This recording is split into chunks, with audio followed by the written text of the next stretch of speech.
what we're going to do over the next, well, for the first segment, what we're going to do is we're going to talk about what we mean by network assurance, why it's relevant, and what IP Fabric brings to that, and then how we do it, and just a bit of a demo about what that process brings to the your network operations.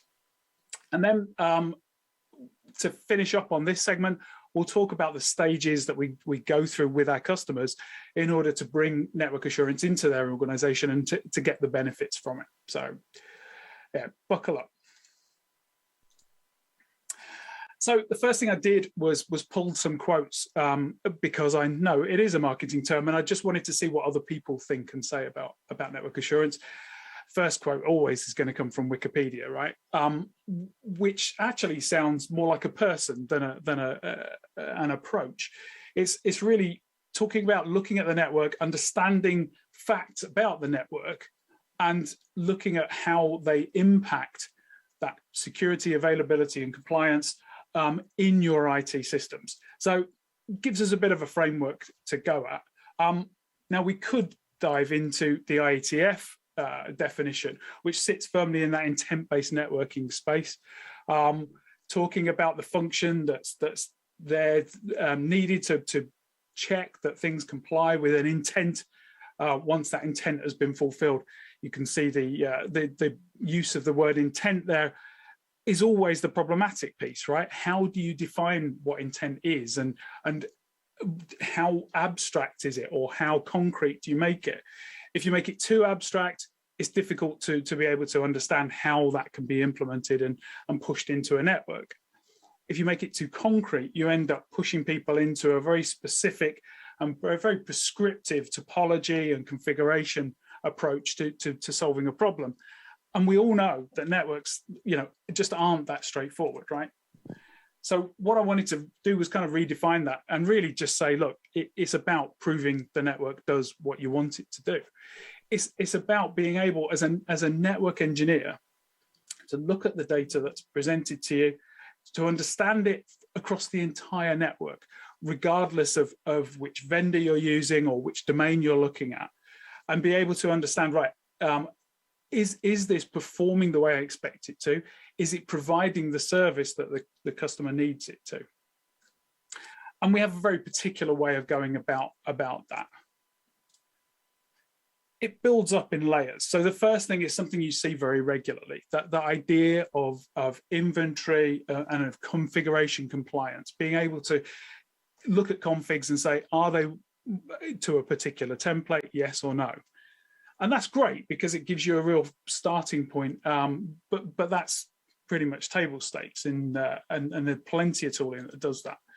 So you need to take it a step further and look into the state of those devices and understand how those devices are actually interacting with each other, not only to know how they're behaving, but how they're impacting and influencing the devices around them. Understanding the topology, and not just at that simple level of, is this cable to that, but how does this, from a routing perspective, influence something further on in the network? Or how does traffic actually forward through a device to get to its destination?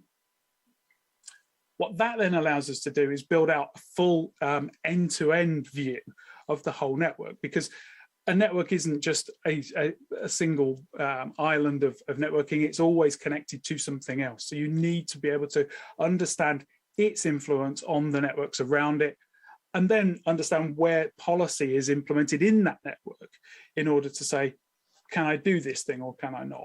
Will this application run? Won't it?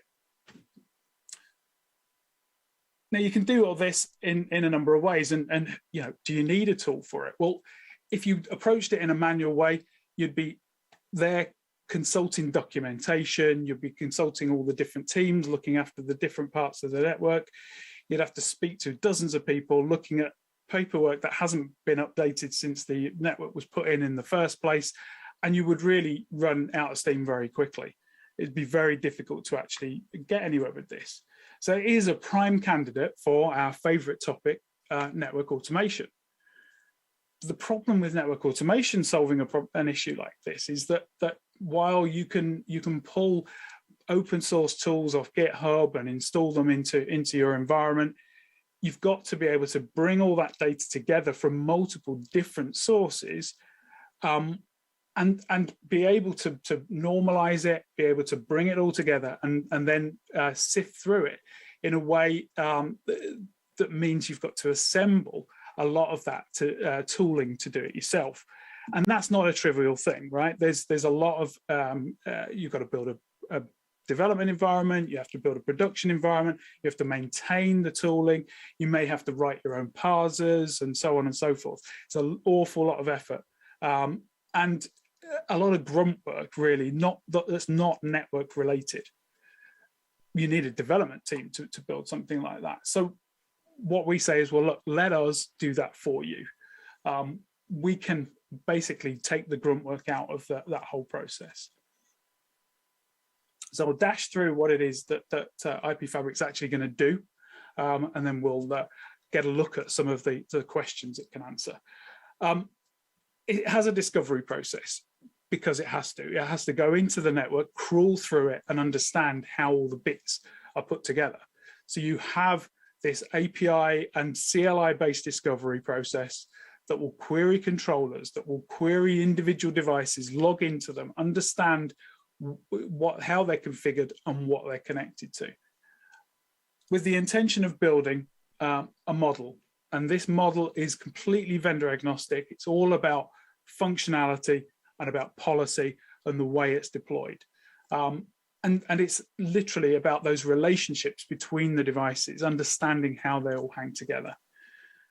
And then the tool itself, I suppose, ultimately is about making that model and the data that we capture in there available to whoever wants it in whichever way they see fit. And that could be anything from a level 1 engineer who just wants to see a config from a device, or it may be a level 3 engineer who's troubleshooting in detail a very difficult problem. But they'll use the web UI. They'll log into the web UI. They'll look at the data in the tables that it forms without having to go scripting anything or whatever. The tables are there, and you can view them, you can see them, you can download them. Or you can look at the diagrams that we generate from those tables, and we'll see more of those later. But the other thing is, the other beauty of it is we open that API up to whoever wants to consume it. So we can then use that data in loads of other ways. And again, we'll see some of those as we progress through the morning. But then it's not just a one-off scenario. We have to maintain these and build up a picture over time. And so we capture snapshots of the network the whole of the model is captured each time in each snapshot, so that we're able to compare and contrast how are things today, how were they yesterday, how were they 3 months ago, in order to make sure that we understand the journey, but also understand what's changed, if there should be an issue, has anything changed in the network, that kind of thing. So what I'm going to do is show you how IP Fabric can answer some examples of the sorts of questions that I talked about in that assurance section before. We'll focus on looking at the UI. Some of the API opportunities we'll perhaps talk about later as we go. But the first thing that becomes obvious is answering the question, well, what have I actually got in my network? You can see here, I mean, the demo environment that I'm using is a relatively simple environment. It's a whole bunch of Cisco devices of all different types of flavors. And as we progress through the morning, you'll see other types of environments added to that. But ultimately, what we're here to do is see exactly the devices themselves and all the details that you would expect to see on them. For example, you might want to have a look at devices that are running a particular vulnerable version of code, right? Really simple to do that. We have this field here maintaining the version, but we can use our intent verification rules to just pick those out. If you put in a particular version of code, click here, it just filters the list straight away, and you have that information without even thinking. So you can very simply just pick any version and just filter that table. You may also then think about, well, configuration-wise, what do I want to look at from the config of an environment? Well, things like the interface descriptions. I mean, these are really simple things that we see many tools can do, but to get to the data is really, really straightforward. The descriptions are there as a field.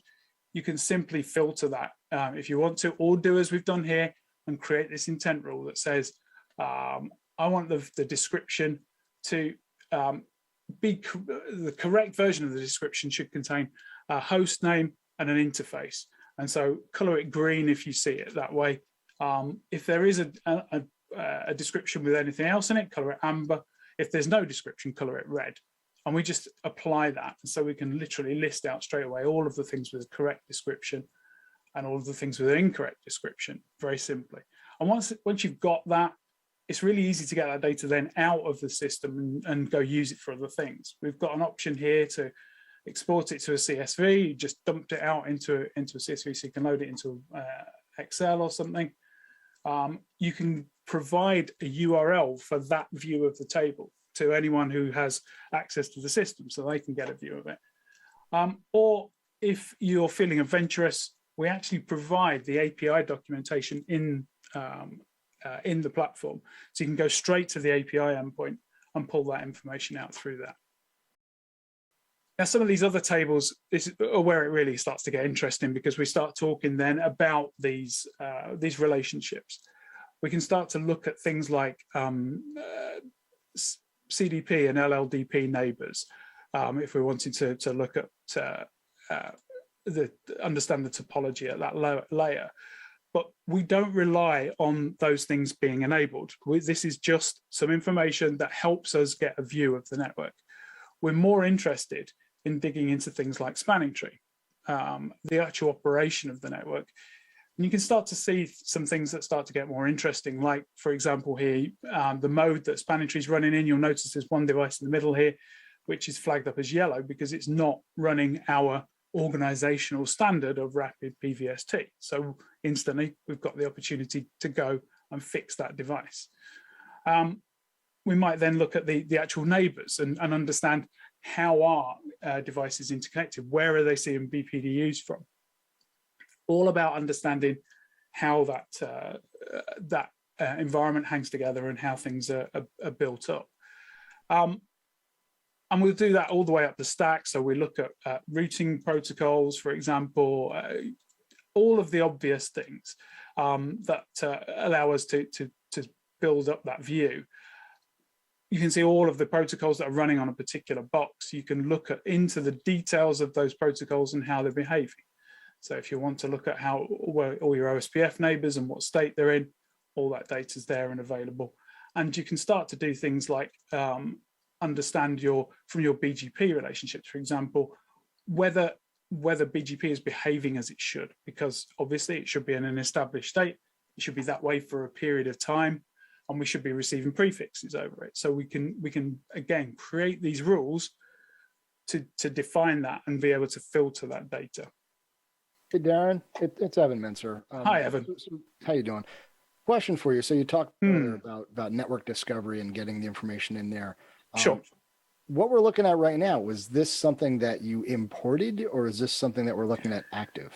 This is imported at the time we created the snapshot. So if you imagine that what we're doing here is crawling through the network while we create the snapshot, this is basically we go through that process on every device within a time window. The point being that when you're understanding the relationships, you have to understand both ends of the relationship, right? So there's no point in just logging onto one device and pulling the data back at a point in time. You have to understand the relationships with everything else in the network to make sense. So this is why the snapshot is created on that sort of periodic basis. Yeah, so then the uptime that we're looking at there, that's the uptime at that point. At that point in time when the snapshot was run. Yeah, this particular one was run last night, I think. So while the demo environment was obviously rebooted at some stage yesterday, so we were able to bring it up and track that through. But obviously you'll notice it shows as red here. The intent verification rule here, which talks about session age, has different classifications of time based on for the different colors, right? So red means that it's an uptime of less than a day. Amber means that it's between a day and a week, and green means it's upwards of a month or whatever. And obviously in a genuine operational network, you want those things to be stable as possible. So you grade them in that way. These are, there's about 120 or so of these intent rules that are actually just built into the platform. So they're there and accessible. You don't have to define all these yourself, but you can define them yourself. So if you have organizational standards for certain things, you can create your own rules, but then there are a whole load of best practice rules that we place on the tables by default. One other question. So Sure. the API calls you were looking at before, Yeah. are those secured? They're secured in as much as you have to have an API token, to use them. So it's not an open API that anyone. not wide open. No, absolutely. Yeah, so there's you can create API tokens assigned to user accounts, and then those are used to authenticate those API calls we saw. Yeah. Thanks for those questions. Great one. So I've got a question for you as well. This is Kevin Myers. Okay. In looking at the screens that you went past with OSPF and looking at that and spanning tree as well, can you do any kind of topology calculations? Like you have all this data, you're looking at relationships between data. Is topology calculation something that you have? And if it isn't, is it something that you're looking at? So if by topology you mean like link state database, not just network topology, the LSDB. What does the LSDB topology calculation look like? No, it's a really good question. What we don't do is dig into those sorts of that level of calculation, and because we're all about the understanding the operational state data that's coming out of devices. Yeah, it's about making sure that your network is actually behaving in a particular way. The problem, I guess, with having those kinds of calculations is you have to assume that people are using the same calculation or whatever in order to arrive at the answer. Whereas what we're using here is the actual data that's arrived at as a result of running the calculations on the boxes. So the topology that we're building here, which is all coming from those neighbor relationships we just saw, is purely based on the operational state. Does that make sense? Yeah, it does. I just didn't know if you have all that. If you have that state data, and if you had the link state, a database state data, is that something you guys are looking at in the future at potentially adding those kind of topology? I'm trying to remember the tool. There's a tool out there that does this, that gives you a visual topology just of the LSDB. Sure. I mean, that data is, I guess, is available there, and if the requirement were there to apply it, then yeah, absolutely, we could do it. Given the approach that we take to actually gathering the data, at this stage, it's not something that's necessary for our customers for sure. Got it. But yeah, no, I can understand that would be useful for people to see that potentially. Great, thank you. And then a quick side note, I think I saw OSPF v3 in there, so I'm assuming that being able to analyze the IPv4 and IPv6 forwarding planes and networks is built into what you guys are doing. It's a work in progress, as all things are with sure. IPv6 support these days. But IPv6, we're gradually ramping that support up through 2022. So hopefully by the end of the year, we'll be fully able to discover over IPv6 and have all that. But at the moment, I mean, the model we have supports it, and there are the first elements are BGP address families and OSPF v3 and things like that are actually retrieving the IPv6 data. So yeah, it's a work in progress, but yeah, it's certainly key to what we're delivering. Okay, great, thank you. Thanks, mate. Hey, Daren, it's Jordan. Before you Jordan. go, and while we have you broken in your flow a little bit, I have one more question here. It's all good, mate. It's all good. So we're looking at least from an enterprise perspective, a lot of like traditional on-prem networking, but obviously the past couple of years have kind of done some dramatic changes when it comes to like cloud networking, remote workforce, things like that. So I have two questions. The first is, how far does your product go into public cloud environments, infrastructure as a service? Like, are you able to map this and connectivity and get data into, AWS, Azure, or GCP, or any of those? Yeah. And the second one, which you may be getting there, and if you are, then I will just patiently wait until you get there. Right. I want to know how this product manages and gives us data about underlays and overlays and how those two interact with each other. That's something else I'd like to see. Sure. I'll do them in order. From a public cloud perspective, Azure and AWS are already in the product. So we do discovery of Azure and AWS, and there is a scenario that I will show you as we progress, where we'll dig into that in a little bit more detail. So GCP is on its way. The model was updated last year to support all of those things, so we're on the way with that. The second question about the underlays and overlays, the way that we work, and it's probably useful to see this sort of visualization here, is that we build up these views in a multi-layered fashion, I suppose, of the relationships between devices.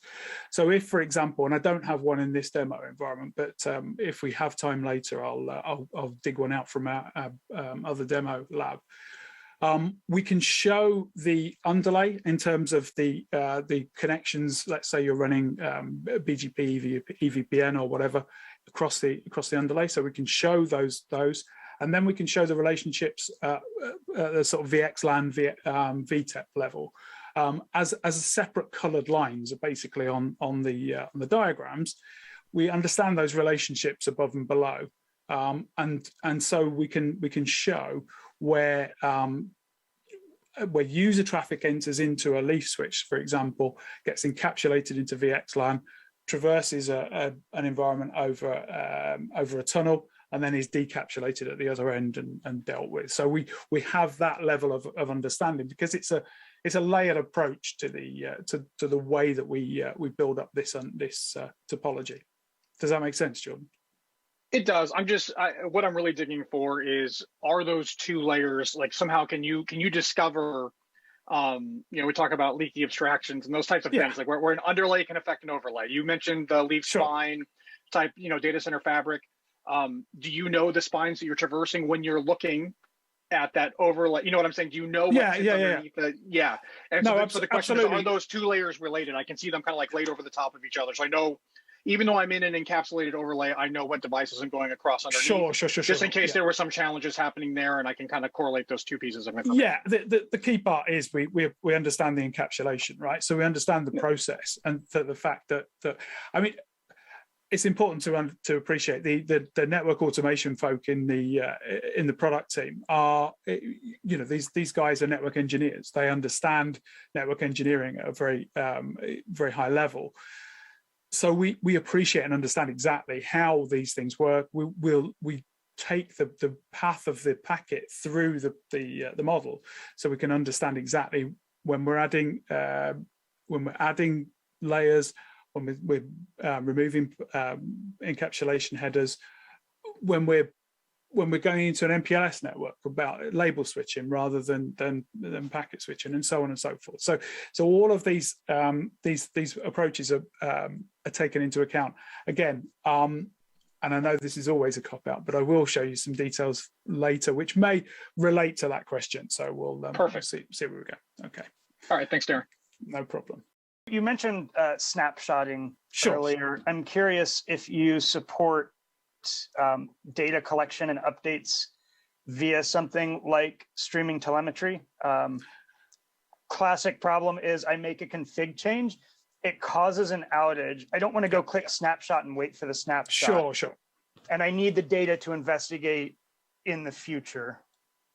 Yeah, it's a great question. I think from our perspective, it's about the integrity of the model is why we have this snapshot approach, right? So it's about the fact that when you have the information for a particular device, to understand its relationships, you need to understand the devices at the other end of that relationship. And so this is where the snapshot really comes into its own, because it's about creating that model within a slice of time.